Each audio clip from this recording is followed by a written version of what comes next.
Então, o glúten tem duas proteínas que eu não sei se vocês já ouviram falar, que é a gliadina e a glutenina.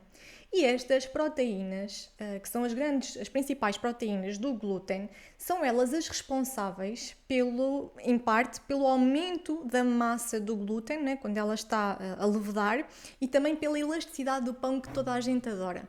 Então essas proteínas são assim as grandes responsáveis por isso. Mas elas também são, de acordo com os estudos, as principais proteínas que são responsáveis pela pró-inflamação. O que é que isto quer dizer? Quer dizer que elas têm a tendência, podem gerar essa inflamação no nosso intestino a longo prazo. Claro que se nós consumirmos o glúten de uma forma, né, muito concentrada, várias vezes ao dia, ou seja, um consumo que não é moderado, mas sim intenso.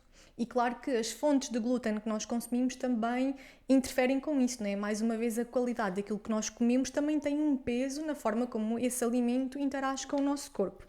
Então, essas são as duas grandes proteínas que têm essa tendência para estimular essa pró-inflamação no nosso intestino. Só que vocês, de certeza que já ouviram muitas pessoas também a dizer que têm sensibilidade ao glúten, cada vez mais pessoas a reduzir o consumo de glúten.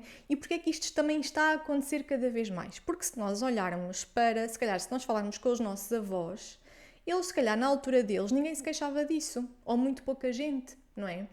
Desde há uns anos para cá é que cada vez mais nos temos apercebido de que existe mais pessoas com problemas com o glúten, ou consumir o glúten.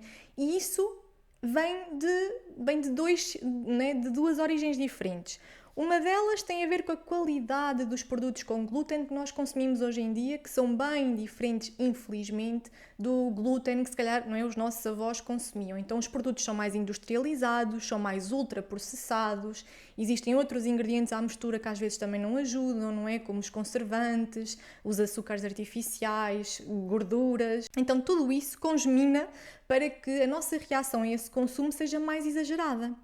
E não só, cada vez mais existem pessoas com um intestino permeável, que é um intestino que está sensível, que as paredes do intestino estão ligeiramente irritadas, estão sensíveis, estão a passar coisas para a nossa corrente sanguínea que não deveriam estar a passar. E isso causa uma reação de sensibilidade a alguns alimentos que, por si só, também já têm tendência para ser um bocadinho mais não é mais inflamatórios, mas que têm tendência para nos irritar a parede do intestino mais facilmente. Se nós já temos a parede do intestino irritada, não é?